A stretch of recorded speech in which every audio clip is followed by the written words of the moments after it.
ହୀରାକୁଦ କଥା ଯେଉଁ କହୁଥିଲେ ହୀରାକୁଦ ଠାରୁ କାହିଁକିନା ସେ ଜାଗାରେ ମା' ହେଉଛନ୍ତି ସମଲେଶ୍ୱରୀ।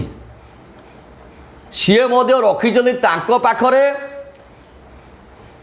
ବୋଧେ ମୁଁ କହିଛି ନା କ'ଣ 7072 ଭକ୍ତ।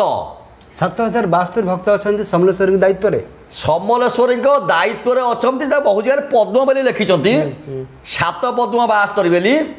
ପଦ୍ମ କ'ଣ କେତେଟା ସୁନ ଲାଗିଲେ ଆଜ୍ଞା ପଦ୍ମ ହେବ ଆମେ ତାକୁ ବୁଝିପାରୁନୁ। ଏକରେ କେତେ ସୁନ ଲାଗିଲେ ପଦ୍ମ ହେବ, ଏକରେ କେତୋଟି ସୁନ ଲାଗିଲେ ମହାପଦ୍ମ ହେବ, ଏକରେ କେତୋଟି ସୁନ ଲାଗିଲେ ପରାଧ ହେବ, ଆକୁ ଆଜ୍ଞା ଆମେ ବୁଝିପାରୁନୁ।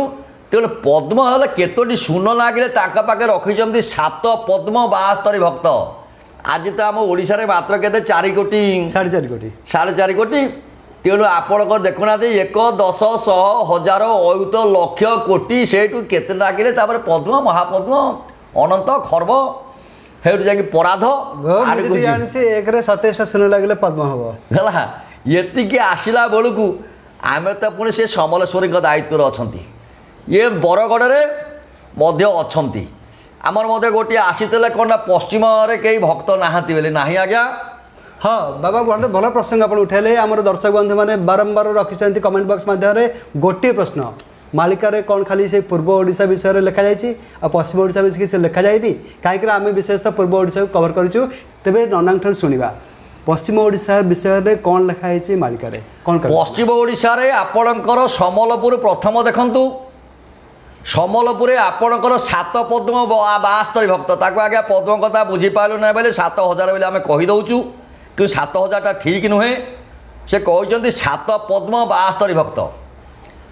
ଆପଣଙ୍କର ଦଫା ନାଁ କିଆଣି ସିଏ ଆଜ୍ଞା କେଉଁ ଜାଗାରେ ସେ କଥା ମୁଁ କହିପାରିବି ନାହିଁ। ଦଫା ନାଁ କିଆଣିଙ୍କ ପାଖରେ ରହିଛନ୍ତି 5 ପଦ୍ମ ଭକ୍ତ। ଆପଣଙ୍କର ନାଁ କିଆଣି ପାଖରେ ଅଛନ୍ତି। ଆପଣଙ୍କର ବିନ୍ଧ୍ୟ ମାଆଙ୍କ ପାଖରେ ଅଛନ୍ତି। ସେପଟେ ଆଜ୍ଞା ଯେତେ ଗୁଡ଼ିଏ ସବୁ ଆପଣଙ୍କର ଜାଗୁଲେଇଙ୍କ ପାଖରେ ଅଛନ୍ତି। ଏମିତି ବିଭିନ୍ନ ଠାକୁରାଣୀମାନଙ୍କ ପାଖରେ ସବୁ ଜଗୁଆଳି ହେଇକି ମାଆକୁ ଦାୟିତ୍ୱ ଦେଇଛି ମୋର ପରମ ପୁରୁଷ ଯିଏକି ବିଶ୍ୱଚିନ୍ତାମଣି ଭଗବାନ ଜଗନ୍ନାଥ ମହାପ୍ରଭୁ ନାରାୟଣ ସ୍ୱାମୀ। ତାଙ୍କୁ ସବୁ ଦାୟିତ୍ୱ ଦେଇଛନ୍ତି। କେତେବେଳେ ନା ଦିନେ ଆଜ୍ଞା ଭଗବାନ କୃଷ୍ଣ ଗୋଟେ ଛୋଟିଆ କାହାଣୀ କହୁଛି। ଭଗବାନ କୃଷ୍ଣ ପଞ୍ଚ ସଖାମାନଙ୍କୁ ସାଙ୍ଗରେ ନେଇ, କେଉଁ ସଖାଟା ସୁଦାମା ପ୍ରଭୃତି ସଖାମାନଙ୍କୁ ସାଙ୍ଗରେ ନେଇକି ଜଙ୍ଗଲରେ ନେଇକି ଗାଈ ଚରାଉଥାନ୍ତି। ଏହି ସମୟରେ ଭଗବତୀ କାଳିଆ ଆସି ପହଞ୍ଚିଗଲା। ପହଞ୍ଚିକିରି କହିଲା, ଏ ଗୋପାଳ ମୋତେ 5ଟା ଦେଇଦେ, ମୁଁ ରକ୍ତ ପିଇକି ମୋ ଆତ୍ମା ଶାନ୍ତି କରେ। ଭଗବାନ କୃଷ୍ଣ କହିଲେ, କାହିଁକି ମୁଁ ତୋତେ ଦେବାକୁ? ମୁଁ ଆକୁ ତୋତେ ଦେଇପାରିବି ନା। ତୁ ମୋ ରକ୍ତ ପିଇକି ତୋ ଆତ୍ମା ଶାନ୍ତି କର। ଭଗବାନ କୃଷ୍ଣଙ୍କୁ ମନା କରିଦେଲା କାଳି। କହିଲା, ନା ନା ଆଙ୍କ ଆତ୍ମା ତୋ ରକ୍ତ ପିଇଲେ ମୋ ଆତ୍ମା ଶାନ୍ତି ହେବ ନା। ଇଏ 5ଟାଙ୍କର ରକ୍ତ ପିଇଲେ ମୋ ଆତ୍ମା ଶାନ୍ତି ହେବ ନା, ମୁଁ ଆକୁ ଦେଇପାରିବି ନାହିଁ। ନା ଯଦି ତୁ ଏବେ ତାକୁ ନ ଦେଇପାରିବୁ ତେବେ ମୋ ପାଖରେ ତୁ ସତ୍ୟ କର। ଯେତେବେଳେ କଳି ଶେଷ ହେବ ମୋତେ ତୁ ଅନନ୍ତ କୋଟି ଶୁଦ୍ଧ ରକ୍ତ ଦେବୁ। ଆଜ୍ଞା ତା ପାଖରେ ସତ୍ୟ କଲା।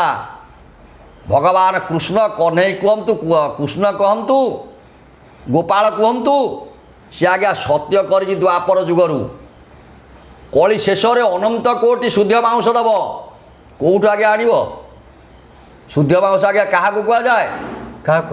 ଯେତେବେଳେ ଆପଣ ଗୋଟିଏ ପଶୁକୁ ମନ୍ତ୍ର ଦେଇଦେଲେ, ତାକୁ ନେଇଯାଆନ୍ତି, ଗୋଟେ ଛେଳିକି ଆପଣ ଦେଇଦେଲେ ପଶୁ ମନ୍ତ୍ର, ଗୋଟାଏ ମେଣ୍ଢାକୁ ଦେଇଦେଲେ ପଶୁ ମନ୍ତ୍ର, ଗୋଟାଏ ପକ୍ଷୀକି ଦେଇଦେଲେ ପଶୁ ମନ୍ତ୍ର, ଯାହା କୁକୁଡ଼ାକୁ ଠାକୁରାଣୀ ପାଖକୁ ତାକୁ ନେଇଯିବା ପରେ ଚାମୁଣ୍ଡାଙ୍କ ପାଖରେ ତାକୁ ଛେଦନ କରିଦେଲେ।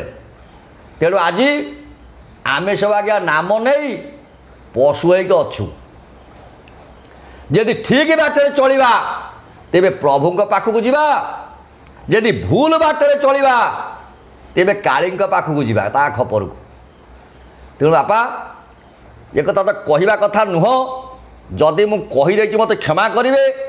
ତେଣୁ ମୁଁ ଆପଣଙ୍କୁ ସମସ୍ତଙ୍କୁ ଯୋଡ଼ହସ୍ତ କରି ନିବେଦନ କରି କହୁଛି, ଆପଣମାନେ ସମସ୍ତେ ପ୍ରଭୁଙ୍କ ନାମ ଟିକେ ଟିକେ ନିଅନ୍ତୁ, ଠିକ୍ ବାଟରେ ଟିକେ ଚଳନ୍ତୁ, କିନ୍ତୁ ଟିକେ କଛା ମାରିକି ଲୁଗା ପିନ୍ଧନ୍ତୁ, ବେକରେ ଗୋଟିଏ ମାଳି ପକାନ୍ତୁ।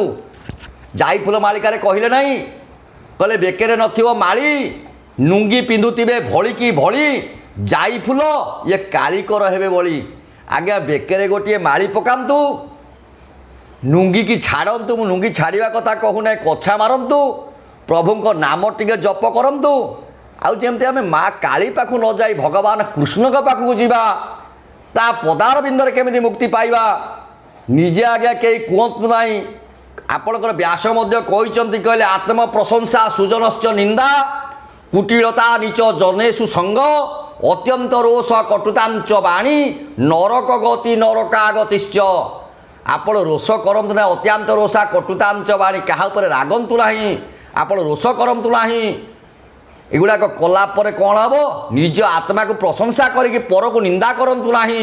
ଆତ୍ମପ୍ରଶଂସା ସୁଜନଶ୍ଚ ନିନ୍ଦା, କୁଟିଳତା ନିଚ ଜନେଷୁ ସଙ୍ଗ, ଅତ୍ୟନ୍ତ ରୋଷା କଟୁତାଞ୍ଚ ବାଣୀ, ନରକା ଗତି ନରକ ଗତିଶ୍ଚ।